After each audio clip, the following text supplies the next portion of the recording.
गांव की वो सर्द सुबह किसी अभिशाप की तरह उतरी थी। कोहरा इतना घना था कि रास्ते, खेत, पेड़ सब एक ही रंग के दिख रहे थे। हवा हड्डियों के आर पार जा रही थी, जैसे शरीर के अंदर तक चुभ रही हो। गांव के आखिरी सिरे पर एक झोपड़ी खड़ी थी, अगर उसे खड़ा कहना सही हो तो। मिट्टी की दीवारें जगह जगह से फटी हुई थीं। फूस की छत से तिनके झूल रहे थे और दरारों से ठंडी हवा बिना पूछे अंदर घुस रही थी। इसी झोपड़ी में राधा बैठी थी। राधा कोई बहुत बूढ़ी औरत नहीं थी। उसकी उम्र मुश्किल से 38-39 साल रही होगी, लेकिन जिंदगी ने उसके चेहरे से जवानी छीन ली थी। आंखों के नीचे काले घेरे, सूखे होंठ और नज़र में हमेशा किसी खोई चीज़ की तलाश। झोपड़ी के एक कोने में उसकी बेटी गुड़िया पड़ी थी, पुरानी बोरी ओढ़े, सिकुड़ी हुई, ठंड से कांपती। राधा ने अपने ठंडे हाथ गुड़िया के माथे पर रखे। माथा गर्म था। बुखार उतर क्यों नहीं रहा? राधा खुद से बुदबुदाई। उसके पास न दवा थी, न पैसे, न कोई ऐसा जिसे बुलाकर मदद मांग सके। बस वही झोपड़ी, वही ठंड और वही 2 बकरियां। 2 बकरियां झोपड़ी के दूसरे सिरे पर एक भूरी और एक सफ़ेद बकरी बैठी थी। भूरी बकरी दुबली थी, आंखों में अजीब सी समझदारी थी। सफ़ेद बकरी थोड़ी मजबूत थी, लेकिन ठंड से वो भी कांप रही थी। ये बकरियां राधा के लिए सिर्फ जानवर नहीं थी, यही उसकी पूंजी थी, यही उसका सहारा थी, यही उसका भविष्य थी। गुड़िया ने भूरी बकरी का नाम रखा था मिट्ठू और सफ़ेद को राधा ने कहा था गौरी। राधा ने कई बार सोचा था अगर इन्हें बेच दे तो कुछ दिन का गुजारा हो सकता है, लेकिन फिर मन कांप जाता था, क्योंकि अगर ये चली गई तो उसके पास कुछ भी नहीं बचेगा। वो आदमी जो अब नहीं है। कभी इस झोपड़ी में एक आदमी भी रहा करता था, राधा का पति मोहन। मोहन मजदूर था। सुबह अंधेरे निकलता, शाम को थका हुआ लौटता। हाथों में छाले होते, पीठ दुखती, लेकिन जब गुड़िया दौड़कर उसकी गोद में चढ़ जाती तो सब दर्द भूल जाता। मोहन के पास जमीन नहीं थी, ना पैसा था, लेकिन हंसी थी और भरोसा था कि मेहनत से जिंदगी चल जाएगी। फिर वो दिन आया। शहर में काम मिला था। ठेकेदार ने कहा ज्यादा पैसे मिलेंगे। सर्दी का मौसम था। राधा ने मना किया था, इतनी ठंड में मत जाओ। मोहन हंस दिया था। गरीब के पास मौसम देखने का वक्त नहीं होता राधा। वही उसकी आखिरी हंसी थी। 4 दिन बाद खबर आई, मोहन की तबीयत बिगड़ गई थी। तेज बुखार, ठंड और फिर सब खत्म। ना उसका शव सही से आया, ना कोई मुआवजा, ना कोई सहारा। विधवा होने का मतलब। मोहन के मरते ही राधा सिर्फ अकेली नहीं हुई, वह विधवा हो गई। गांव में ये शब्द बहुत भारी होता है। लोगों की नज़र बदल गई, बात करने का ढंग बदल गया। कोई सीधा मदद नहीं करता, सब दया दिखाते हैं। पहले जो औरतें हंसकर बात करती थीं, अब दूरी बनाने लगीं। किसी ने कहा अब तो इसके दिन पूरे हो गए। किसी ने कहा एक बेटी है, कैसे पालेगी? लेकिन किसी ने ये नहीं पूछा कुछ चाहिए? सर्दी बढ़ती गई। लकड़ी नहीं थी, कोयला नहीं था, पुराने कपड़ों के सिवा कुछ नहीं था। राधा दिन में घास ढूंढने जाती, हाथ सुन्न हो जाते, पैर ठिठुर जाते। कभी खेत के किनारे से सूखी पत्तियां उठाती, कभी जंगल के पास से। लौटते वक्त गुड़िया झोपड़ी के बाहर खड़ी रहती, माँ को देखते ही मुस्कुरा देती। राधा सोचती इसी मुस्कान के लिए जिंदा हूँ। वो रात, उस रात ठंड कुछ ज्यादा ही थी। हवा तेज थी, झोपड़ी की दीवारें हिल रही थीं। गुड़िया का बुखार बढ़ गया, उसकी सांसें तेज थीं, हाथ बर्फ जैसे ठंडे। राधा घबरा गई। उसने अपनी एकमात्र साड़ी उतारी, उसे फाड़ा, गुड़िया को कसकर लपेट लिया, खुद सिर्फ पतले कपड़ों में बैठी रही। बकरियों को भी अंदर खींच लिया, उनकी सांसों से थोड़ी गर्मी मिल रही थी। राधा पूरी रात जागती रही, कभी गुड़िया का माथा सहलाती, कभी बकरियों की तरफ देखती, कभी अंधेरे में शून्य को। उस रात उसने भगवान से पहली बार सवाल किया, अगर मुझे इतना ही दुख देना था तो माँ क्यों बनाया। उसने तय किया, कुछ भी हो जाए वो हार नहीं मानेगी। सुबह की ठंड ने रात की तरह ही अपनी पकड़ बनाए रखी थी। राधा झोपड़ी के बाहर बैठी थी, गुड़िया अंदर सो रही थी। बुखार कुछ कम हुआ था, लेकिन कमजोरी साफ दिख रही थी। राधा के पास ज्यादा सोचने का वक्त नहीं था। सोचना मतलब डरना, और डरने से पेट नहीं भरता। उसने मिट्ठू और गौरी को बाहर निकाला। भूरी मिट्ठू धीरे धीरे चल रही थी, सफेद गौरी बार बार मिमिया रही थी, जैसे कुछ कहना चाहती हो। राधा ने दोनों के सिर पर हाथ फेरा, आज कुछ ढंग की घास मिल जाए भगवान। काम की तलाश। राधा ने पहली बार तय किया कि वो सिर्फ बकरियों के सहारे नहीं बैठेगी। उसे काम चाहिए था, कोई भी काम। वो गांव की पक्की बस्तियों की तरफ चली, जहां बड़े घर थे, जहां आंगन में चूल्हा जलता था, जहां बच्चों के हाथ में किताबें थीं। पहले घर के बाहर खड़ी होकर बोली, मालकिन झाड़ू पोछा कर दूं? औरत ने उसे ऊपर से नीचे तक देखा। फटे कपड़े, सर्दी से लाल हाथ और पीछे बंधी विधवा की पहचान। अभी जरूरत नहीं है। दूसरे घर पर गई, वहां से जवाब मिला, पहले भी बहुत हैं। तीसरे घर पर गई, वहां से सीधे कहा गया, तुम्हारे जैसे लोग गंदगी फैला देते हैं। राधा ने कुछ नहीं कहा। उसने सिर झुका लिया और आगे बढ़ गई।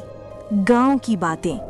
दोपहर तक गांव में बात फैल गई कि राधा काम ढूंढ रही है। कुछ लोग हंसे, कुछ ने दया दिखाई, कुछ ने कहा एक विधवा औरत को कौन रखे। राधा सब सुन रही थी, लेकिन वो रुकी नहीं। उसके कानों में बस एक ही आवाज गूंज रही थी, गुड़िया की, पहला काम। आखिरकार एक बूढ़ी औरत ने आवाज दी, अरे तू मोहन की औरत है ना? राधा ने सिर हिलाया। मेरे यहाँ गोबर उठाना है, चूल्हा साफ करना है, पैसे ज्यादा नहीं मिलेंगे। राधा के लिए वो सौदा नहीं था, वो जिंदगी थी। हाँ, कर लूंगी। उस दिन राधा ने पहली बार काम किया। हाथ गोबर से सने, पीठ झुकी, ठंड में पानी से बर्तन धोए। बदले में उसे 2 रोटियां और थोड़ा सा पैसा मिला। राधा ने पैसे हाथ में लिए। उसे लगा जैसे उसने कोई खजाना पकड़ लिया हो। शाम को जब वो झोपड़ी लौटी, गुड़िया दरवाजे पर खड़ी थी। माँ, तुम लेट हो गई। राधा ने रोटियां निकाली। गुड़िया की आंखें चमक उठीं। आज खाओ बेटा। गुड़िया ने आधी रोटी माँ की तरफ बढ़ाई। पहले तुम। राधा ने मना किया, लेकिन अंदर से टूट गई। उस रात दोनों ने पेट भर कर नहीं, पर दिल भर कर खाना खाया। कुछ दिन ऐसे ही बीते। राधा रोज काम पर जाती, कभी एक घर, कभी दूसरे। काम भारी था, पैसे कम, लेकिन गुड़िया अब हंसने लगी थी। एक दिन गुड़िया ने धीमे से कहा, माँ, स्कूल कब जाऊंगी? राधा चुप हो गई। स्कूल, कॉपी, किताब, कपड़े सब पैसे मांगते थे। फिर भी उसने कहा, जल्दी। उसी रात उसने निर्णय लिया। अगली सुबह राधा ने गौरी का दूध निकाला। पहली बार उसने पूरा दूध नहीं पिया, थोड़ा सा अपने लिए रखा, बाकी लेकर बाजार गई। दूध बेचकर उसे कुछ पैसे मिले। उसने गुड़िया के लिए एक पुरानी कॉपी, एक पेंसिल और स्लेट खरीदी। गुड़िया जब स्कूल पहुंची तो उसके पैर नंगे थे, कपड़े फटे थे। कुछ बच्चे हंसे, कुछ ने मजाक उड़ाया, लेकिन गुड़िया चुपचाप अपनी जगह बैठ गई। पहली चोट। शाम को गुड़िया रोती हुई आई। माँ, उन्होंने कहा मैं बदबू मारती हूँ। राधा का दिल कांप गया। उसने गुड़िया को सीने से लगा लिया। तो साफ है बेटा, उनके शब्द गंदे हैं। उस रात राधा देर तक जागती रही। उसे पहली बार लगा गरीबी सिर्फ भूख नहीं, इज्जत भी छीन लेती है। बकरियों का संकट। सर्दी और बढ़ गई, घास मिलनी मुश्किल हो गई। एक दिन मिट्ठू लड़खड़ा गई। राधा घबरा गई। अगर बकरियां बीमार पड़ गईं तो सब खत्म। उसने खुद कम खाना शुरू कर दिया। बकरियों को पहले खिलाती, गुड़िया को पहले खिलाती, खुद अंत में। गांव का फैसला। गांव के कुछ लोग आए, कहने लगे, राधा बकरियां बेच दे, इनसे कुछ नहीं होगा। राधा ने पहली बार गुस्से में जवाब दिया, ये मेरी सांस हैं, मैं इन्हें नहीं बेचूंगी। लोग हंस दिए। उसने गुड़िया को देखा कॉपी में कुछ लिखते हुए। राधा ने सोचा, अगर मेरी बेटी पढ़ गई तो मेरी सारी ठंड, सारा दर्द सब सही हो जाएगा। सर्दी अब अपने आखिरी दौर में थी, लेकिन यही दौर सबसे ज्यादा बेरहम होता है। जिसके पास साधन नहीं होते, उसके लिए ये मौसम जान ले लेता है। राधा की झोपड़ी के आसपास घास लगभग खत्म हो चुकी थी। खेत खाली थे, जंगल सूखा पड़ा था। मिट्ठू और गौरी दिन ब दिन कमजोर होती जा रही थीं। मिट्ठू की चाल में लड़खड़ाहट साफ दिखने लगी थी। गौरी का दूध भी कम हो गया था। राधा हर सुबह उन्हें देखती और हर सुबह उसका डर बढ़ जाता। अगर बकरियां चली गईं तो गुड़िया का स्कूल, रोटी, सब कुछ खत्म। एक सुबह मिट्ठू उठ नहीं पाई। वो जमीन पर पड़ी थी, सांसें तेज थीं, आंखें अधमुंदी। राधा घबरा गई। वो भागकर गांव के वैद्य के पास गई। वैद्य ने बकरी को देखा, सिर हिलाया। ठंड लग गई है, दवा लगेगी, खुराक ठीक रखनी होगी। राधा ने धीरे से पूछा, कितने पैसे लगेंगे? वैद्य ने रकम बताई। राधा के पैरों तले जमीन खिसक गई। इतने पैसे उसके पास कभी नहीं रहे थे। सबसे कठिन सोच। उस दिन राधा देर तक चुप बैठी रही। गुड़िया स्कूल गई थी, झोपड़ी में सन्नाटा था। मिट्ठू की सांसें भारी थीं। गौरी पास बैठी मिमिया रही थी। राधा के सामने वही सवाल था, एक को बचाओ या सबको खो दो। अगर वो गौरी को बेच दे तो मिट्ठू का इलाज हो सकता है, लेकिन फिर दूध बंद हो जाएगा। अगर वो दोनों को रखे तो शायद दोनों मर जाएं।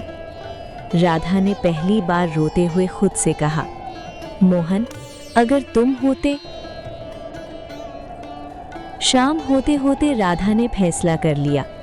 उसने गौरी के गले में हाथ डाला। सफेद बकरी उसकी तरफ देख रही थी। मुझे माफ कर देना। अगले दिन वो गौरी को बाजार ले गई।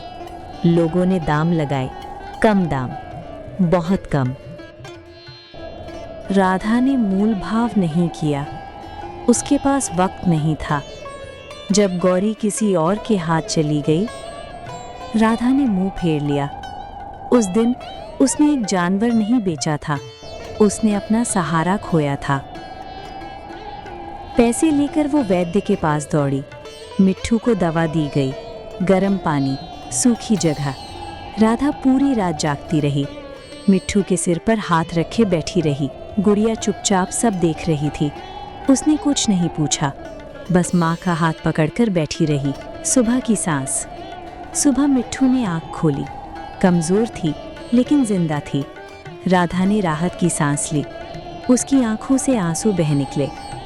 बच गई, मदद का हाथ। कुछ दिन बाद गांव में बाहर से कुछ लोग आए। वे किसी संस्था से थे। उन्होंने गांव में सर्वे किया।